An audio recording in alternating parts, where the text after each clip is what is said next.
Good evening and welcome to a Mitch'nandMauck'n about the card short hop.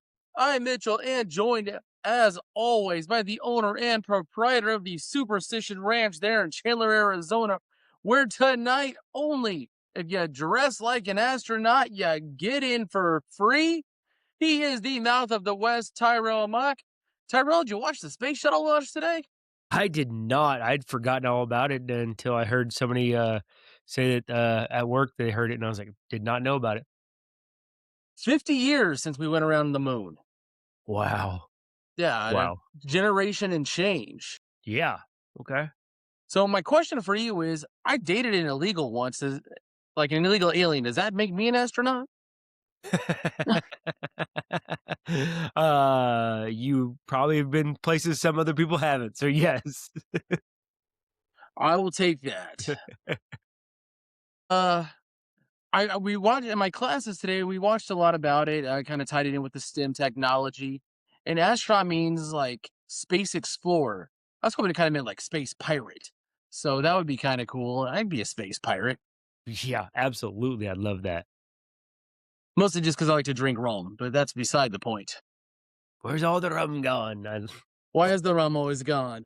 God, Jack Sparrow is amazing. I feel that, my friend. Opening week, we did a short hop after opening day. We were pretty fired up about the comeback win. A little downer on Saturday, but then another big win on Sunday with surprise, surprise, JJ Weatherholt with the walk off, so to speak. Then a great series against the Mets. You win 2 out of 3, only giving up 1 run in the last 2 games. Palante looked okay. Like, he looked all right. Like, not bad for your 4 and 5 stars. Excuse me, Liebertor looked solid today. Real good in the against that potent Mets lineup. And Soto with a solo shot, and it barely snuck out. I mean, Church may have had a play on it, but he only hit the ball. I mean, it hit the bottom of the fair pole to kind of go back in. Ty, what are your kind of first thoughts here on opening week? So many. And I know he's gonna get overshadowed. I have loved the Jordan Walker, what he's done with it. Let's go, JJ. That dude's a stud, superstar. Like the no moment was too big for him. And then I like the grind of the offense. I think that's how they're gonna have to win if they're gonna win ball games. But also the other thing that I was really thinking about the entire time was, boy, the back end of our bullpen is not good. Oh, no, it is not good at all. And I think when you got young arms, that's going to be a thing outside of JoJo Ramiro. And they were better this series. But outside of JoJo, you don't have a legit MLB reliever in there, in my opinion. Riley O'Brien looked eh. He really struggled today. And you got to wonder if there's any help down in Memphis, or is it just going to be the shuffle in and out all year? I think until they find guys that actually, like, fit the roles that they want them to fit, which they usually do pretty well, which is kinda opposite of what they've been for the last couple years. Like, the starting pitching has been letting them down, and they've had to rely on the bullpen, so the bullpen guys have been a lot of work. This time around, it's more like the bullpen is not supporting the starters the way they should. They did a good job today, and, praise to them, but I mean, Defo had to come in and to bail him out a little bit there. So, you know, that's about. I think that's the only thing I can really think is you're going to do the shuffle for a while. And I like Restrepo. I think he is going to be a huge asset out of that pin, maybe even a long term solution. I don't know if he's got closer stuff, but he could be a valuable piece. And it kind of rolls into our next topic about the biggest surprise, biggest disappointment, here opening week. You mentioned Jordan Walker already. That guy's good. He looks like like he can finally play. They're leaving him alone, just doing his thing. Let's talk about the hitting first, and then we'll convert back to the pitching. Give me your biggest surprise, biggest disappointment from the offense the first week here, of the opening 2 series. Honestly, it's been Herrera's bat for me that was kind of the most surprising disappointment because I thought he'd be better than that. But also, I think the lineup has also been the biggest surprise to me on the offense. That is just bat and win fourth. I mean, it's up and down. Like you got speed, you got speed, power, speed, power. So it kind of works out. But to look at it traditionally, just bat and win fourth. doesn't give Burley the protection because Gorman nobody cares about Gorman behind him right now. But and Wynn's not swinging the bat that well. I know he had the blue pit today to win the game, but before that, he has not been swinging the bat well at all. So, that's been kind of the biggest surprises for me. Listening to the broadcast on the way home from school today, it was Rick or John, one of the two. Wynn didn't even have an RBI in the spring. So that blue pit, maybe that'll get him off the snide, but the glove plays, he struggled with the bat. I don't know how much longer you can run him out in the four spot, but 4 through 9 is really rough. Or do you go ahead and put a Jordan Walker there, even though he's thriving in the bottom half of the order? I think you keep him there and gradually move him up one spot as you go. Just more responsibility, as you know that he's gotten this groove, and you know he's got his confidence back because that's what it's always been about with Jordan is he needs that confidence. And they said in the broadcast, I think like game 2 or 3, and they said Jordan Walker's been hitting a hot bat lately because he got out of his head and just has been swinging the baseball bat, which is what has been said all along about him. And they were talking about his home run the other day or a rocket he hit, and it was 115 miles off the bat. And you're like, yes, we've known he's been in the top 10 of off the bat speed since he came up. That's not been the issue. The issue has been the Cardinals been like, hey, we want you to be the home run hitter. Well, doubles play all day. And why? What's wrong with that? And I think they finally, Absolutely nothing. Fourth in exit velo from the stat I saw today. And your interesting point, home runs are just line drives that just keep going, out of plane. We don't need the long, majestic ones. Put the ball in the gap. Hit 30 doubles this year with 20 dingers. I think everyone would be more than happy with that. But kind of finishing up on the lineup portion of it, Herrera will hit eventually. He'll be a 275, 25 home run guy. That's more than acceptable, I think. The problem is what's going to be behind it. Somebody's going to have to protect Burley because he's looking like your all-star right now. And I've been pleasantly surprised. I knew JJ was going to be good. I didn't think he'd be this good this fast. His baseball IQ was through the roof. See the ball come through when he was turning at first base and took second, just making the routine plays at second base, not his natural position. He might be a superstar, and it's easy to fall in love the first week, but that's what we do. That's what we're here for. yeah, I'm He all could about that. potentially be the next guy, so to speak. Dude, he took first Quickly, to third the other day, and I yeah, was like, thank you. Somebody's finally seeing that. And I was so happy to watch him do that. that's just great baseball, Yeah. Ball's going through, take second base, get to first to third on a ball in the outfield. And that's how they're going to have to win. Nobody in that squad's going to hit 40 home runs. They're going to have to play small ball, and you can reinvent your team that way and be successful because nobody else does it. The agents will hate it. The players won't like it because the numbers are home run driven to get those contracts. But that's winning baseball. That baseball plays any generation, first to third, doubles, constant pressure on the defense, like we always talk about. Would you rather have one inning, Tyrell, where you get 4 runs, or 4 innings where you get 1 run, and you're constantly just putting pressure on that pitcher and on that defense? You always constantly you're wearing that pitcher out. You're giving him those stressful innings that just become a nuisance.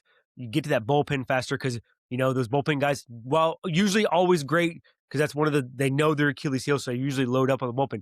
But you can get in those bullpen and they're dynamite every night, and you can get to them. So that's just the way. I think it's a good way to see that they're doing that. Especially if we're doing that early in the series, kind of getting into the pin. Then by the second, even and definitely by the third game, teams are gonna have to use that 11th, 12th, 13th guy in their pitching, and that guy's normally a borderline, AAA guy. And now you got something. Now you have your breakout game. Rinse, repeat. That formula will win you 80 plus games all year long. From a pitching standpoint, we kind of just hit about it. The bullpen has been a pretty big disappointment. Outside of Graceffo with the bailout today, JoJo's been solid. They don't have that anchor or the closer. Normally, when you have that anchor, now you can build your bullpen back, and they're going to lack that, I think, at least until somebody can step up. Yeah, I really thought it was going to be Stanek.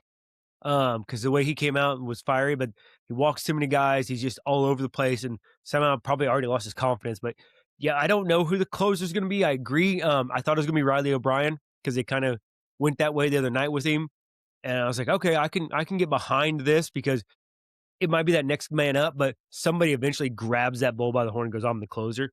I also, in my mind, I know they're grooming as a starter. I'd like to see Tink Hence come up, throw that gas that he's got, maybe a little closer role every once in a while. But so I think that Memphis thing's going to keep happening until somebody finally grabs one of those jobs.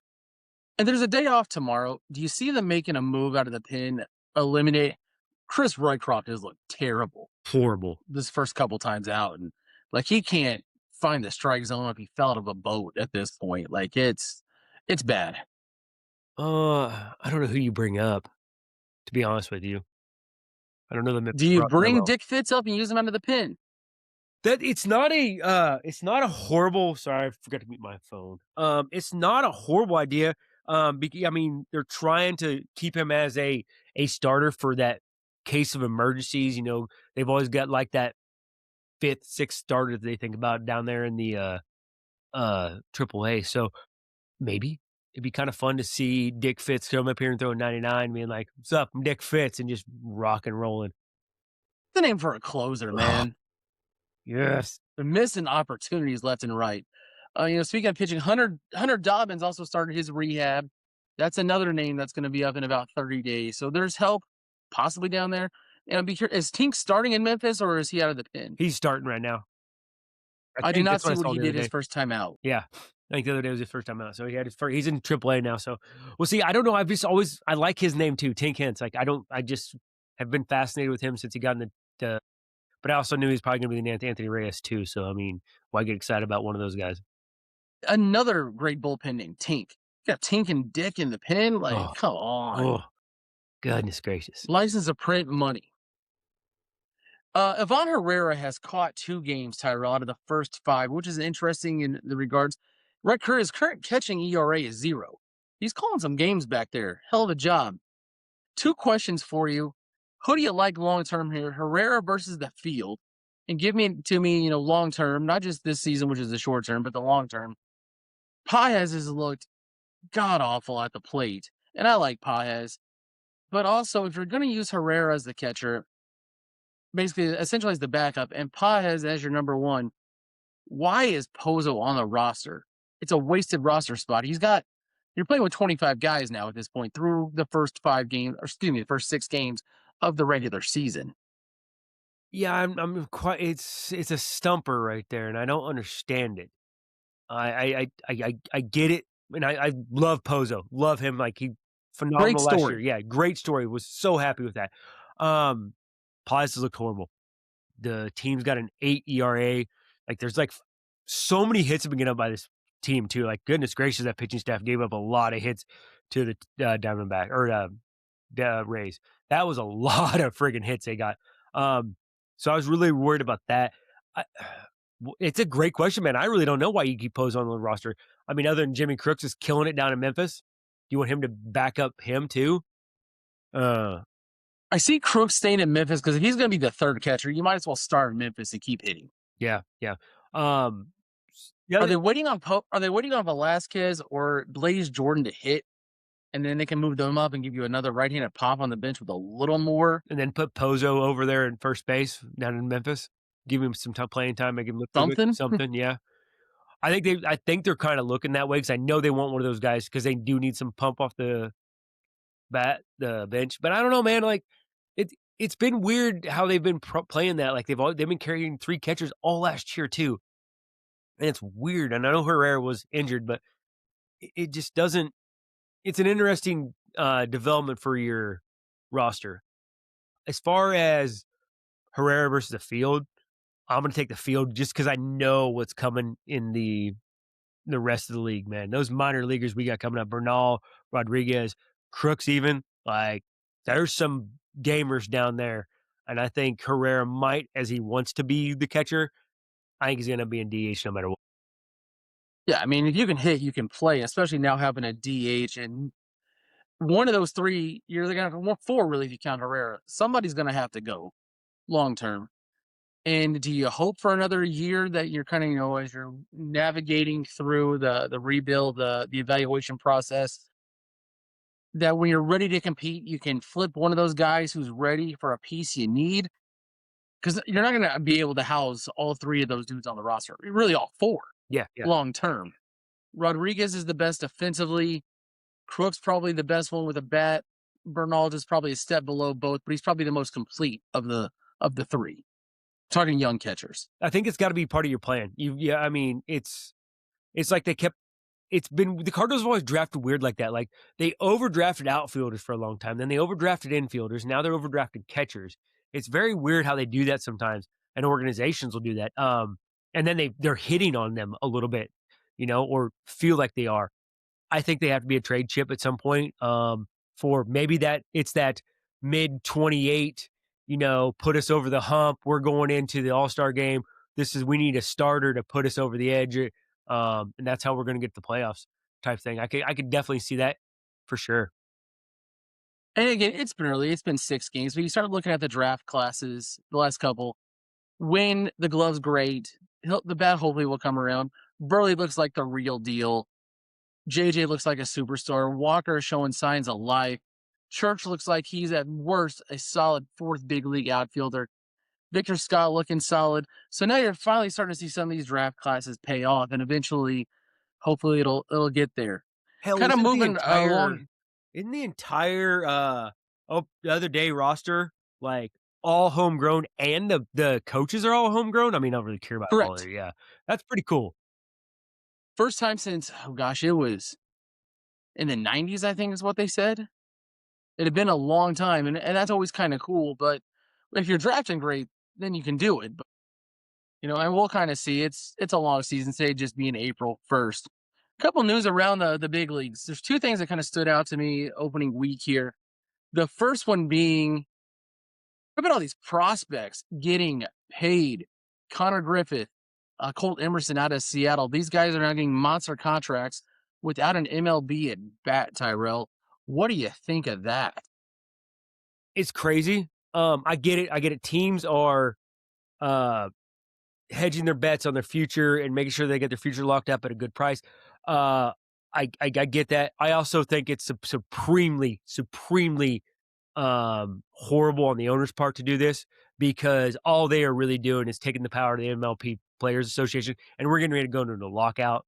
We know that these guys have got these guys on by the short and curlies and on these short contracts, so they're trying to get if they think that the payroll is going to go up they're trying to get these young guys for lower prices, and it's kind of like getting a little dirty in that aspect because if you look at it from that perspective, because it's just billionaires versus millionaires again, but they're paying the kids but it's a little bit like, come on, like, it's a little dirty too. John Heyman reported today that the Cardinals are about to approach JJ Weatherholt with a long-term contract. What do you think a deal for JJ is going to look like this early in his career? I mean, that's where the prospect, the player, they have to know their own self-worth, and they gotta know where their bottom line is. I probably and don't go, we're gonna go sign him for an 8-year, $100 million contract. Like, come on, like, no, kid's gonna be worth more than that. What you're paying some players right now, like, is ridiculous. Like, Kyle Tucker making $60 million, like, if he thinks he's going to be worth that, then why not go for it? So I think you at least got to above the 100 mil and go lower because he's got to know his own self worth. But then you're also gambling. What if you get injured? What if you don't? A little bit north of 110 for me for JJ. He's not going to get Bobby Witt money, at least not yet. Bobby Witt got 11 and 288. I just had to look it up. Emerson got 95. I think he's probably in that range. I'm trying to look up now what Connor Griffith got. Yeah, the guy that sent down the minors from the startup. And we know that's manipulation of his Connor is 19 years old and got an 8-year, $110 million. 19 years So old. is he gonna fit between Emerson and Griffith? Probably somewhere in that range. Yeah, he has to because I mean he's of those, he's the one that's already in the big leagues making an impact. So, and I know I got a Mariners friend that I work with or colleague, and he's a big Mariners fan. He's super excited about Emerson, and he's like, just get rid of JP Crawford. Like Emerson's the future. He's not worth it. So let's go ahead and just bring this kid up. So we're looking probably somewhere around 8 years, 105 million for JJ. Are the Detroit's going to pay that?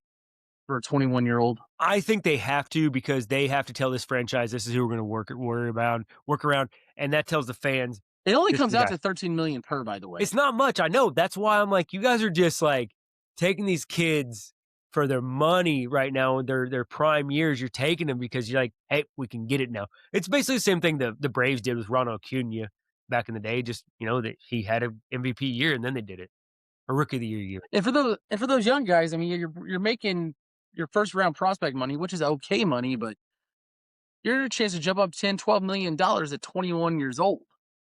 I mean, do you bet on yourself that at 26, 27 years old, you can go get that Bobby Witt contract because you're going to be a superstar by then? Or do you play it safe? Scottie Pippen, old reference, did that for years with the Bulls, took less money, longer contract because he wanted that security. It was drastically underpaid his entire career. I mean, what's the gamble you're willing to take? That's the ultimate answer for anybody, for any of those kids. I mean, I think you have to take the money today and not think about tomorrow's money because tomorrow's money might not be there. So I'm taking today's money that you're offering me because it's legit, it's real. That's maybe money. That's not real money. This is real. I'm probably taking this right off the table because why not? What if I blow up my arm? What if I tear my knee up and I don't come back the way I could have? I blow my Achilles. Like that's today money. Take it. It's hard not to. Yeah. Again, and if you're smart with it, you can set yourself up for life. Yeah, because you're right. You get this is your first $100 million contract, and you do succeed, then you get that Bobby Whip money, and you're like, "Yeah, we're here. I don't have to worry about my kids don't have to worry about anything." Or you go the Steve Phillips route and just defer it all. Man, I'm gonna tell you what, that dude, I listen to MLB radio all the time going into the gym. The godfather of the deferred contract. I The things that he says just drive me crazy. And I the other day, and I texted you about it, like, they were talking about the, automatic balls and strikes, and he advocated for the umpires to also know the pitch coming so that they could set themselves up better for when they say visualize the pitch for the strike call. And in my brain immediately went like, no, no, no, no, no, no, no, because if the batter knows everything that's going on, he's watching where the catcher's setting up. If he figures out where the umpire's setting up and he knows where the ball's going to, it's a game of checkers that you just gave them the advantage on right there. And I was just like, you were a GM in this league. How are you this stupid and this naive and say these dumb things and still have a friggin' job? Like, I don't get it. And he thinks he's funny and he's not. Oh my God. I'm not a fan of Steve Phillips. I thank you for letting me go You rant. hate listen Steve Phillips. Like some people hate listen to like Republican radio or Democrat radio or Fox News or whatever. You don't enjoy it. You hate listen I to do. it. And I do the same thing with Eduardo Perez. He's not my favorite. I don't like Eduardo Perez either. I just hate his takes on baseball sometimes. So yeah, I do hate listening. You're exactly right. Eduardo Perez got his career from A, having a Hall of Fame pop, and two, being the 25th guy on some really good teams in the early Yep, 2000s. absolutely, absolutely.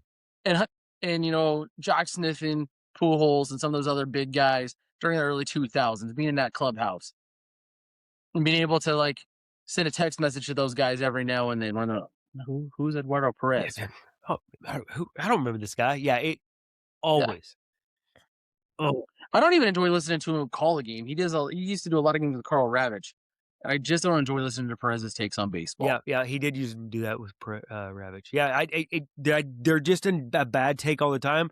I did not like some of his takes about the WBC, and I was just like, man, I cannot listen to you. So yes, but I do it all the time because I like Xavier Scruggs. Not, yeah, He does a yeah, great I job. like him on there. So I'm like, all right, I maybe fill him in more than the other guys. Scruggs is great because he was a fringe big leaguer, and so he kind of knew his role in the game and can speak from that fringe portion of it. I've really enjoyed listening to games where Wainwright's been on the call. He does a great job. Hasn't been out of the game long enough. He still has all his connections and knows the modern player. Spoltz does all right, but I see, Fox switching up, maybe going to Wainwright as their number one guy soon. Wayno has that Peyton Manning twang to him too. So he's got that little bit The all hillbilly draw. shucks. Yeah. So and people just gravitate that 'cause we like. So Wainwright's got that, and then he can describe about like, hey, I'm gonna throw a curveball right here. This is what I'm gonna do, and in and out. And he gives you the art of pitching, and It's really fun to listen to. I agree with you on that one. And most of those guys in the league, he had faced at one point or another still. I mean, the league hasn't gone so young yet, being out a couple of years where he hasn't faced a lot on, but he can tell you how he's going to attack a Bryce Harper. He can tell you how he's going to attack, some of those bigger names that are still hanging around. Yeah, how you gonna pitch to Juan Soto? How am I pitching Aaron Judge? Like, he's gonna tell you, yeah, absolutely. You mentioned it in your Steve Phillips rant there, the ABS. The Cardinals had two successful challenges on that. Didn't see what they did today.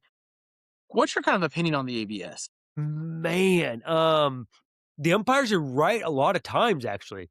It Unless you're CV and Bucky. look, goodness gracious, come on, man, like and you've known he's been a bad umpire for years. For years, he's been bad. Uh, I didn't realize how much I liked it, but hated it at the same time, like, to me, like, that point 2, you barely get it, I'm like, "Come on, man, like, that's barely a corner, like, I don't know if I'm gonna call that," but I get it. It looks pretty cool. Like it's just like on tennis when you see it. So it hasn't slowed the game down any either. It's pretty quick. They get it in and out. So it's been pretty okay. Honestly, I don't have any complaints about it. I have more complaints about the ghost runner or the runner on second and the amount of times you can throw over to first. Like that's more of a hindrance to the way you play the baseball game than the ABS has been so far. Do you miss the human element though? Uh, A little bit, but no, because I think they've got it right 98% of the time, throughout the entirety of baseball. So, not really. I'm gonna miss the umpires yelling at him and getting thrown out of the game, or the managers yelling at him getting thrown out of the game. I'll miss that, but other than that, not really. It's really not hurt my thought. I think it's pretty accurate. I like it. Are we going to get to a point after this next massive lockout where it's going to be the robo ump? There'll be a human back there, but he'll get a buzz on his wrist for a strike or two buzzes for a ball and just call it that way. Is it all going to be automatic? Yeah, they're gonna evolve that technology so well that yeah, eventually it's just gonna zzz, zzz, and you're just gonna get that little yeah, all the time. That's what you're gonna get. Taking the human up the road, the machines are going to run the universe. But right now, we talk about this a lot in my classes how AI right now is a minion, but eventually it is going to be the Terminator. Dude, yeah, yeah. Skynet is coming. Yeah, it's coming, and I don't thankfully, I'm in a trade job is all I'm gonna say. Ah, you are probably safe then, my Yeah, friend. yeah. There will be a monkey teaching my classes in 2035. Do you think it's gonna be that A long? robot monkey. I think it'll be earlier than that. Realistically, 2030. Yeah, yeah, right? I mean, let's just be honest with each Yeah. other. This weekend, the Cardinals head to Motown. Valdez will see their first lefty. Detroit's 2-4 to start the year. McGreevy on the bump Friday afternoon. Right now, looking at Saturday, also a 12 o'clock game. Dustin May, who's got the best stuff on the staff, but kind of got roughed up his first outing against our former buddy, Jack Flaherty. And then Sunday on Easter, Kyle Leahy and Justin Verlander, who looked pretty rough his last time out. Verlander was a guy I'd like to have seen the Cardinals acquire at some point. If only we could get Kate Upton in St. Louis, but it's kind of cool for him to finish his career where it started. Do you think he's What do done you think after this this year, though? weekend? I don't think he's done. Yeah, I thought he was done after 2 years Well, ago. I know, but he for some reason, he's got that Nolan Ryan gene where he's like, "I'm gonna keep pitching. I don't really care." 20 years in the league, man. And he was a rookie in that '06 Tigers team that lost to the Cardinals in the World Series. So he's kind of been around a while, a mainstay in Detroit. But interesting. What do you like, Detroit style pizza or the St. Louis style pizza? Detroit, get me out of St. Louis pizza. No. You what is that? The pimento? Ketchup on a cracker. Yeah, they put that pimento stuff on there. I'm like, "Get out of here. Get it's not even real cheese." I believe it's Provolone, provolone. whatever kind of cheese they do. No, it St. Louis pizza. I had my mom's ex-husband raved because he was from St. Louis and raved about how awesome Emo's pizza was. And I had it one time, I was like, "This is shit. It's not good pizza." It's like that Lunchable pizza version. Yes. Detroit pizza is not bad. I mean, the only reference I have is the Little Caesars Detroit pizza, but it's not terrible. And then, of course, the other big comparison between Detroit and St. Louis, you a Nelly guy or an M&M guy? Man, it's ooh, goodness gra I mean, you gotta go Eminem, man. I mean, I love Nelly, and I've seen Nelly in concert. I'm going to go Eminem just 'cause he's amazing. I mean, M's probably one of the top 5 greatest rappers ever. Yes, yes. Is it hot in I here? mean, you get Oh my. you got Pac, Biggie, Dre, and then maybe M, some Jay-Z, and then Nelly doesn't even hit the top 10. Nelly did the opening show for the Battlehawks. Once a summer, Nelly still performs at Lake of the I Ozark. would say, yeah, bro, when you're missing Lil Wayne in there. So you get some banger rappers, but and Oh, Nelly's not even man, up I there. love me some Yeah, Yeezy. dude, so when I saw Nelly in concert, all he kept saying was, "Where's my real ones at? Where's my day ones?" Like, it was constantly. So much so we're like, we make jokes about it now because it was such a bad concert. Ugh. I like some Saint Lunatics, man. Get some Murphy Lee, I Keywan, did like some Saint Lunatics, yes, yes, Tipsy. they were good. We were playing song pop in my class, and the kid's like, "Oh, that's bar song Tipsy." I'm like, "Man, the Tipsy I know is like with Jaquan, like Everybody in the Yeah, Club yeah, getting this tipsy." is not the same one I know. Yes, yeah. Damn, we're old. Nelly had some bangers though, like some Air Force Mhm. Ones. Did that song with Tim McGraw. Yeah, dude, and isn't he with Ashanti? So, I mean, Yes, dude won in the end anyway. yeah, So and that song with Kelly Rowland, man, like no matter what, that's just a great mhm. song. But no, I wouldn't put Nelly in my top 10 rappers. Nah, nah. Dude, and come on, he's also done a couple songs like Florida Georgia Line. uh, they killed country music there for about 5 years. Man, yeah, yeah, yeah, yeah. Sadly, I know Sundays is a banger by Florida Georgia Line, man. uh, Cruise is me and my wife's song because we'd get drunk and go driving around mid-Missouri in my truck and just blare that song when we first started dating. And it's the Nelly version Uh, too, dude. It's yeah. the Nelly version. So not only does Case have a terrible taste in men, she has a terrible taste in music. Yes, yes, 100%. Oh man. I think that's gonna wrap it up for us this evening, mercifully, as we go down the 2000s rabbit hole on St. Louis hip hop. We'll be back Sunday night, Eastern night, to kind of recap the Detroit series. For the Mouth of the West, Tyrell Mock, I am Mitchell Jenkins, and we will see you Sunday.